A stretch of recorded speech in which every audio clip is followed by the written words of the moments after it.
welcome to the show. Thank you very much, Mikari. I'm Karibu honored to sana. be here today. Karibu sana. Thank you. You are an author. Yes. And today we're talking about one of your book, How to Birth and Nurture Your Dream is what we're talking about. Yes. What inspired this particular book? Is it your first book? If it's not, what number of book is it? Is it like a sequence? This is my third book out of 5 that I already published. I have 5 books published on Amazon. And How to Birth and Nurture Your Dream is book number 3. Book number 3. Is it a sequel to something? They're all independent. It builds on something. My first book was How to Awakening Your Purpose. Awakening Your Purpose. Okay. And that was followed by a book known as 50 Laws of Purpose. 50 Laws of Purpose. So in the course of writing those two books, the first book is actually a personal story. It tells how I have moved from career, what I was doing before. What were you doing before? I've worked as an accountant for 8 years. And after that, I felt that was not me. That's not what I wanted to do in life. I actually felt I did not need to be employed, and I decided to venture into the marketplace to do business. And it was not an easy experience, especially moving from employment into business. It was a very rough road, but it taught me very many things. But that move was not just out of the blues. It was inspired by that. I felt something inside me. I felt there was something I needed to pursue. And therefore, as a way of helping other people, because one of the things that I really do is building people, is nurturing people. I wrote that book as a way to write my story of how I have moved along the path to discover who I really am. Because I had been doing things for a long time. Right from the university, I went and did a career in mathematics. I graduated with a degree in mathematics. And it was not easy to just abandon a course that was very difficult to come and do things that are not at all related to that. But it is because I discovered that it's not the person I was. And therefore, Awakening Your Purpose came as a way of speaking it out, trying to explain that it is possible to discover yourself even after you have taken a certain direction in life, and take a U-turn and say, no, that's not the direction I want to go. I now want to pursue what and who I believe I am. Absolutely. Yes, and now after writing those first 2 books about purpose,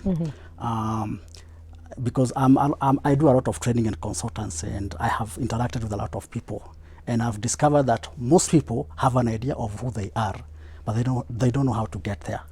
So the book, How to Birth and Nurture Your Dream, is like a process. It's like a path to show you that you can start from nothing. You can begin from scratch and get somewhere. And it is not easy, but this is the way. And if you are willing to follow the way, if you are willing to be patient enough, if you are willing to pursue something that no one else believes in but you, then ultimately one day you will get there. And that book is simply about that. It is. I tried to get into it, and like I talked to you earlier before we got onto the show, is that it felt like a workbook. It didn't feel like something I could easily just peruse pages and just be like, nilimaliza kitabu. It didn't feel like that. For every single page, there's some introspective conversations that you need. Was it meant to be a workbook? Yes, it was actually meant to be that. That is actually the design of the book. And personally, when I read that book, because I keep reading my books, I'm not that kind of a person who writes books and keeps them. And then keeps I them read them, away. and it's like every time I read the book, it inspires me. And sometimes I forget I'm the one who wrote it.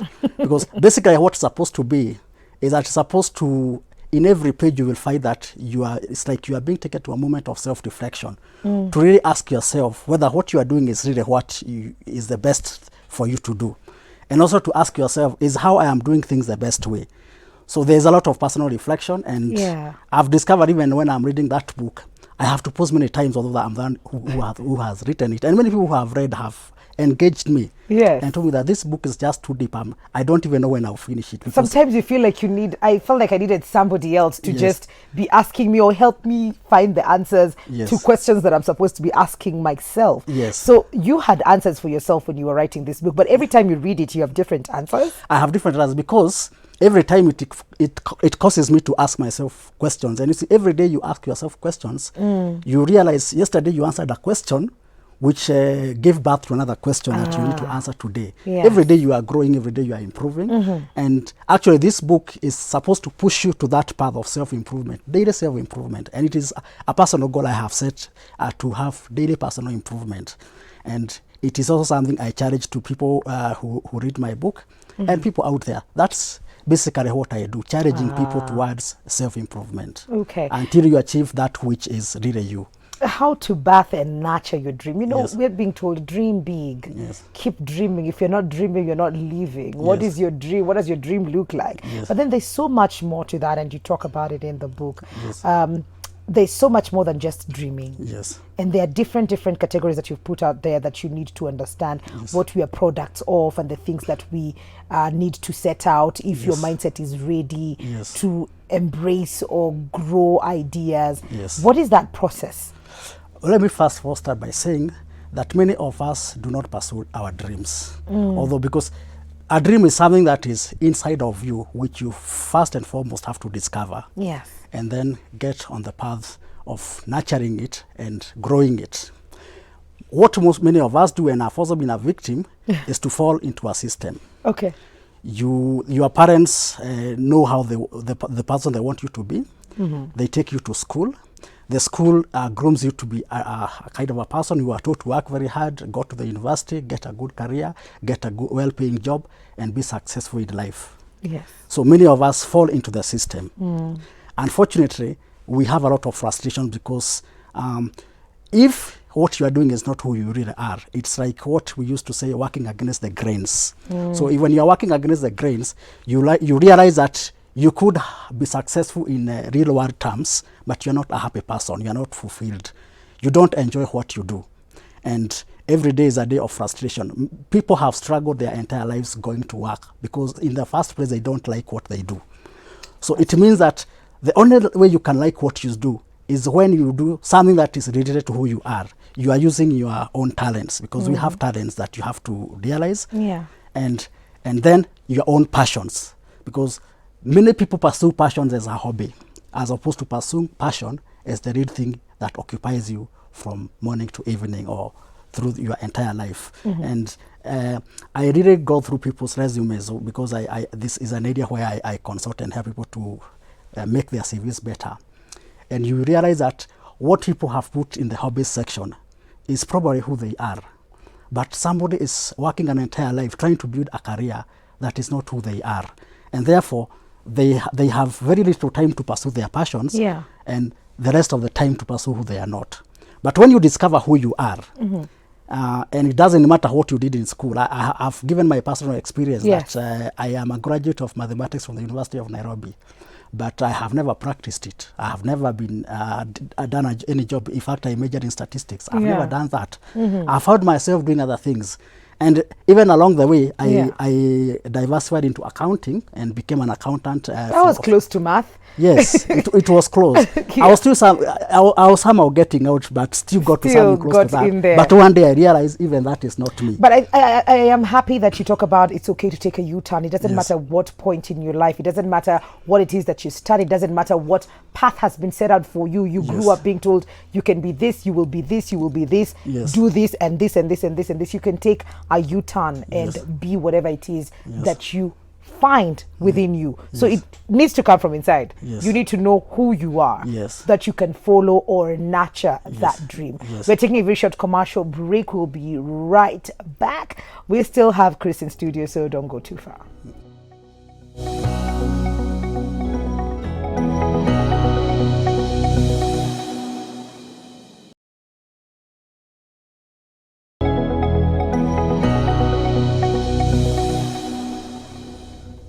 Welcome back to Full Circle with Mwikali. I hope you guys are having a great morning. We're talking to Chris Kahuria, who's an author, and we're talking about his book, How to Birth and Nurture Your Dream. And he talked about how you need to understand who you are for you to find that dream. And it doesn't matter what point you are in your life, you can take a U-turn. But we also have this other thing that happens a lot where we feel like there are people who always have great ideas, but when you think about yourself, you're just like, Mbona mi sipatangi those kind of ideas? And in your book, you go ahead to even explain this type of people who have ideas and others who do not have, or probably have what you call a revelation. Yes. First, I would say that most of us don't take enough time with ourselves, because for you to grasp an idea, it means you have taken time with yourselves. Okay. Like I said, many of us flow in a system. Yes. A program that is already set. You wake up to an already set program, and your whole day is occupied in things that you did not necessarily plan, or if you planned, they were not about you. It was either about working to get paid, or if you are a student going to school and learning new things.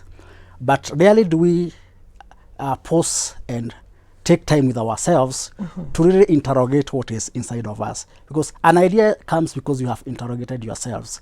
And you look at very successful people in life, their stories, if you listen to their stories, you will see that each one of them has had time to really interrogate who they are, and many of them have been forced to abandon something they were doing, which they had been forced on them to pursue something they feel coming inside of them. And that is basically the idea, something you feel coming inside of you, because I believe God created each one of us and deposited something in us, and our assignment in this life is to discover that thing.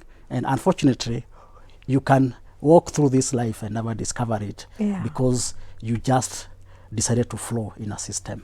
Yes. Okay. Yes. Okay. And personally, I have had many moments of getting ideas, and I've realized it is every time I take a moment with myself. Yeah. Not being in a hurry, just try to ask, is there something I feel coming out of me? And your ideas will always be connected around your unique gifts, your talents, and your passions. They will never vary far from there. Okay. Yes. But then there's also understanding or finding that idea, Yes. and actualizing it, Yes. or putting action to it. Yes. Which also not everybody has been able or will be able to do that as well. Yes. How then can you tap into that and Yes. make something out of it? Yes. What I would say is, the first time you have an idea, it always looks like mission impossible. Because Yeah, that's true. yes, an idea will always be a prompting to start working on yourself. And it means that the moment you feel there is something you want to do, there is something coming out of you, the next question you should ask yourself is, what do I need to do to actualize this? What kind of a person do I need to make myself? Yeah. If it is skills, what kind of skills do I need to build?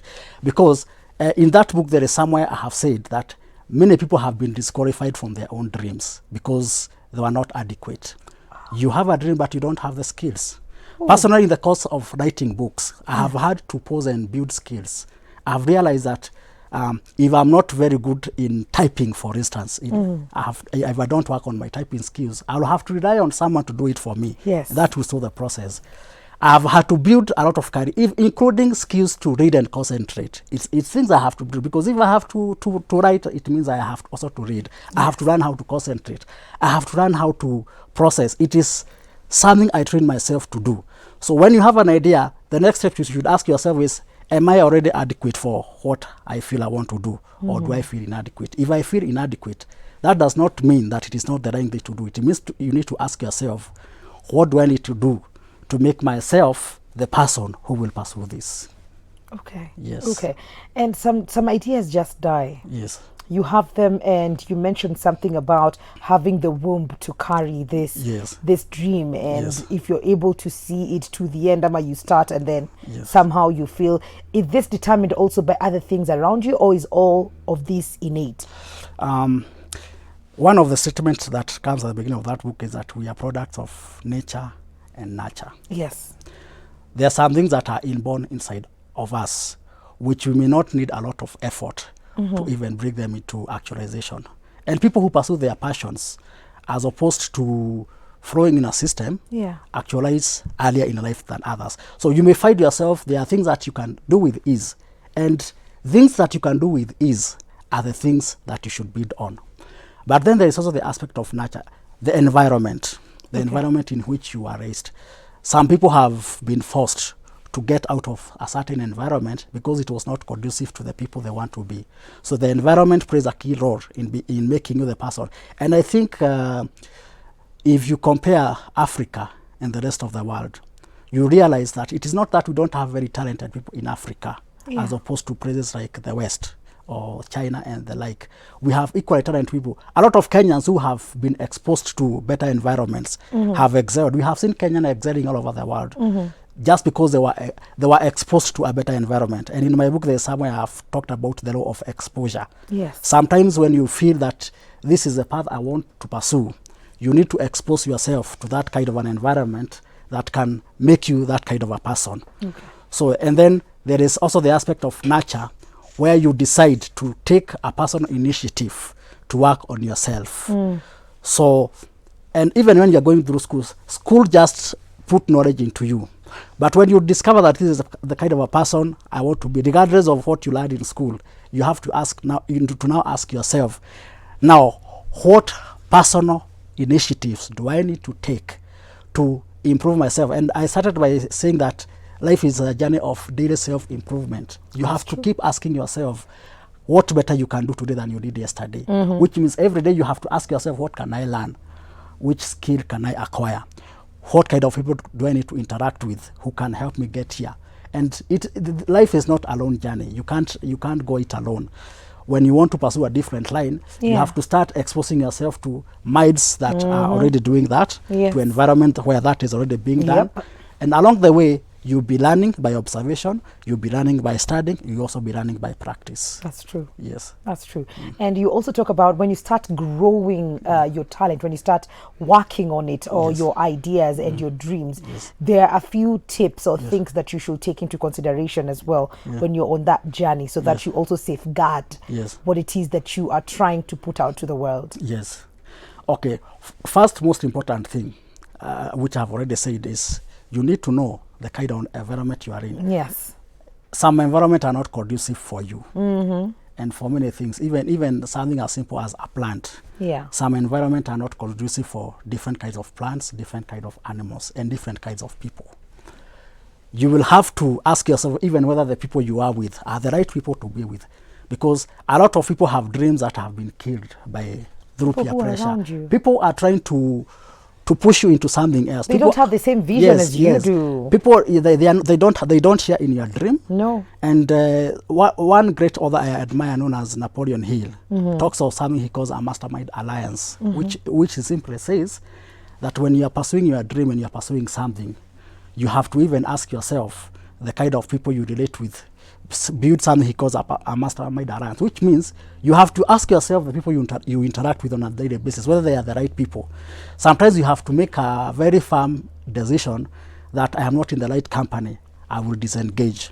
You have to say now, I have to create the kind of people who discourage you from what you are doing are not the right people to spend, no matter who they are. They could be family people, they could be very close friends, they could even be people who are claiming they want to support you in life.